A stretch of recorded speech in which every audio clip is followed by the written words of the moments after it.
you talk about Triple H, being consistent and doing some good booking for the most part. But I think what everybody's talking about getting people intrigued, might not necessarily be what was in the ring this week, but what was happening throughout the show on Raw.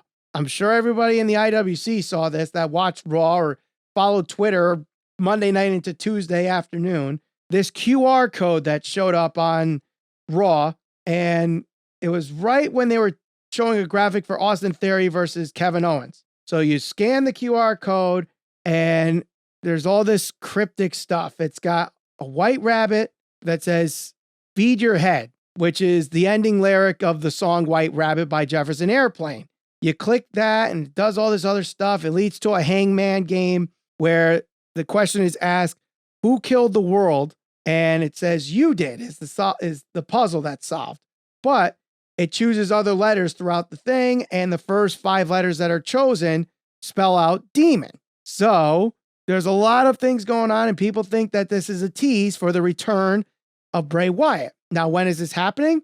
It seems like the last frame of this thing that you click on is 9:23, but it looks like a time, not a date, but a time, 9:23, but in blue font. So obviously 9:23 is actually the date of Smackdown. Is this a debut of Bray Wyatt's return?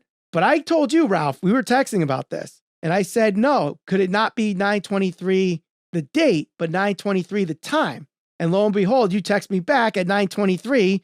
Someone in the crowd had a QR code, and you scan that and it goes to the same thing. So what the heck's going on here, Ralph? So there's one massive part here that I think you're overlooking. So the bunny actually goes from both sides, and it does 9:23 as a time, and then it flashes to the other side and it says 9:23 as a date.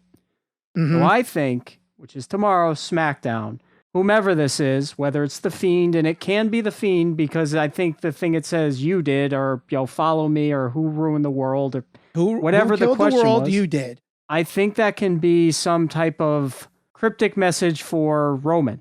Roman was a guy that came back, right? He ruined the world when he beat The Fiend and took the title from, was it him and Strowman in that triple threat or whatever match? Yep. So there could be a tie to that, or it could be Demon. You think of Finn Balor. Is Finn Balor going to go after Roman?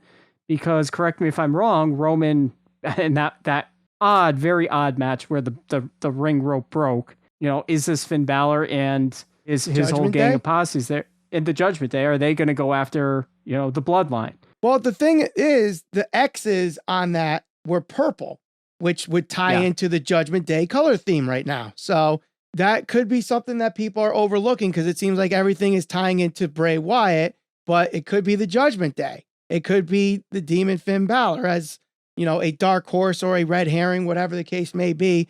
I know some people have even gone back to interviews that Bray Wyatt did with Michael Cole, where he basically said, I don't know if it was the exact who killed the world you did, but it was something like, who makes these labels? Who's make these labels? You did. I get it, but sometimes those could be a reach, but I feel like psychics do this all the time where they speak vaguely, but specific at the same time so that people think the psychic knows what they're talking about. I felt like people making these kind of connections is exactly that. So until 9:23 Friday night, we don't know for sure if this is Bray Wyatt or not. But I have my DVR set. I don't know if you could set it exactly to 9:23, but SmackDown's automatically recorded on my DVR anyway. So I'll just fast forward to 9:23 when that time comes, because I'm going to be too busy trying to figure out how to watch Aaron Judge break a home run record on Apple TV, even though I don't have Apple TV Plus. I will be right there with you. But 9:23, I will probably be flipping back to SmackDown.